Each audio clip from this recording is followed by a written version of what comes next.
હાલો friends, ઠંડીની season હવે આવી ગઈ છે, તો આજે આપણે બનાવીશું ગુજરાતની પ્રસિદ્ધ વાનગી સુરતી ઊંધિયું. સૌ પ્રથમ કઢાઈમાં તેલ ગરમ થયા બાદ 2 શક્કરિયાને ગોળ આકારમાં કાપીને તળી લઈશું.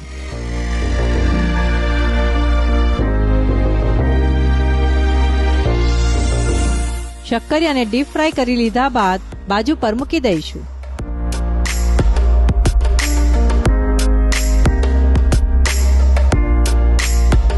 પછીથી 150 ગ્રામ કંદ લઈને લાંબા ટુકડા કરીને તળી લઈશું.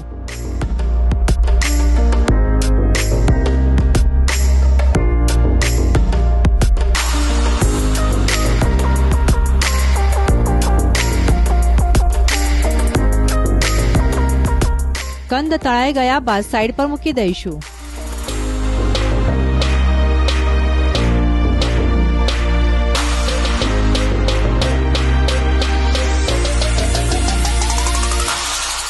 ત્યારબાદ 500 ગ્રામ બેબી પટેટો લઈને તેના 4 કાપ કરીને એને પણ ડીપ ફ્રાય કરી લઈશું.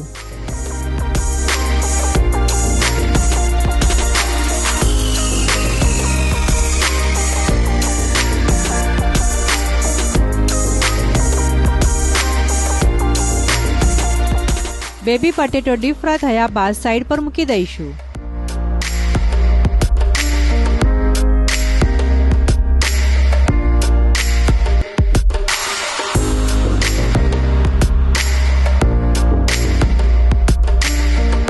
ત્યારબાદ એક વાસણમાં થોડા વધારે પ્રમાણમાં તેલ ગરમ થયા બાદ 2 ટીસ્પૂન અજમો, 3 ટીસ્પૂન સફેદ તલ નાખીને થોડું મિક્સ કરી લઈશું.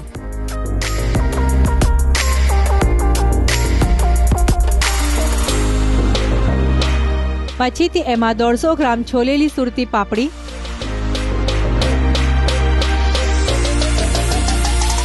150 ગ્રામ સુરતી પાપડીના દાણા, 250 ગ્રામ તુવેર સિંગના દાણા અને 150 ગ્રામ લીલા વટાણા નાખીને મિક્સ કરી લઈશું.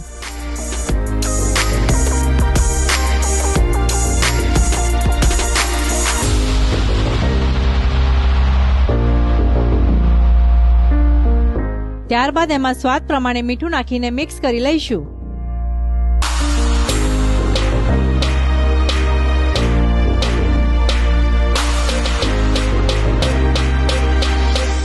વાસણને ઢાંકણ લગાવીને 3 થી 5 મિનિટ સુધી કૂક થવા દઈશું.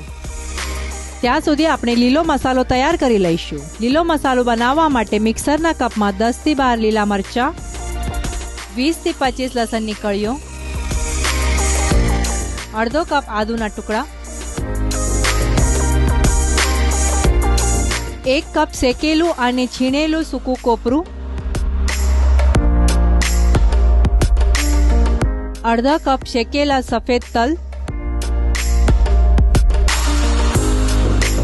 2 કપ લીલા ધાણા,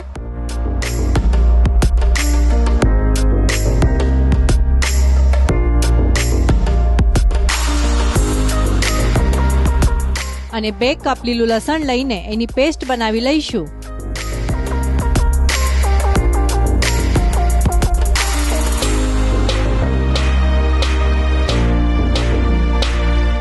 લીલો મસાલો બનાવીને હવે તૈયાર છે. ત્યારબાદ 8 થી 10 રીંગણા લઈને એના 4 કાપ કરી લઈશું.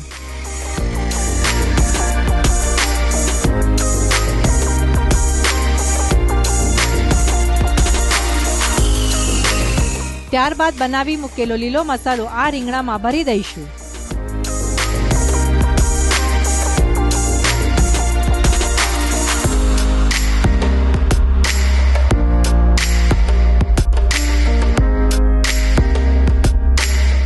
બાકીના રીંગણામાં પણ આ જ પ્રમાણે મસાલો ભરીને બાજુ પર મૂકી દઈશું.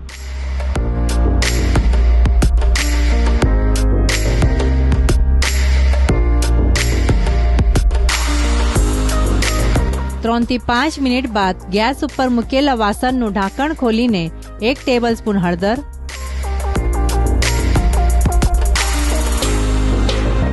3 ટેબલસ્પૂન ધાણા જીરું,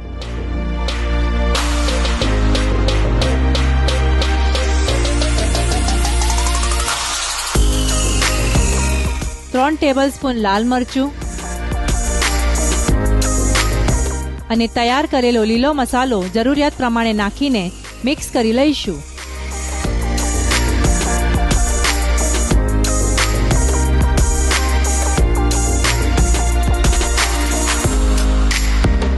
ત્યારબાદ એમાં થોડું સ્વાદ પ્રમાણે મીઠું નાખીને મિક્સ કરી લઈશું.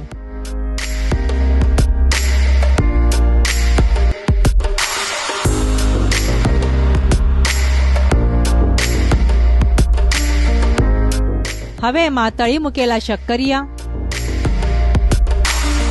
કંદ, બેબી પટેટો અને ભરીને મૂકેલા રીંગણા નાખીને મિક્સ કરી લઈશું.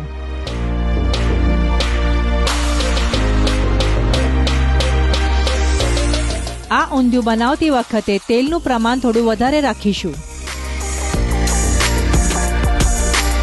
ત્યારબાદ એને ઢાંકણ લગાવીને 10 મિનિટ સુધી કૂક થવા દઈશું. પછીથી એમાં મેથીના મુઠિયા નાખીને મિક્સ કરી લઈશું. મેથીના મુઠિયાની રેસીપી જોવા માટે ઉપર આપેલા આઈ બટનને ક્લિક કરો અથવા ચેનલ વિઝિટ કરો, જેથી મેથીના મુઠિયાની રેસીપી જોવા મળશે. ત્યારબાદ કુકરને ઢાંકણ લગાવીને 1 સીટી વગાડી લઈશું. ત્યારબાદ આ કુકરને સ્લો ફ્લેમ ઉપર 10 મિનિટ સુધી રવા દઈશું, જેથી કરીને આપણું ઊંધિયું સારી રીતે ચડી જશે.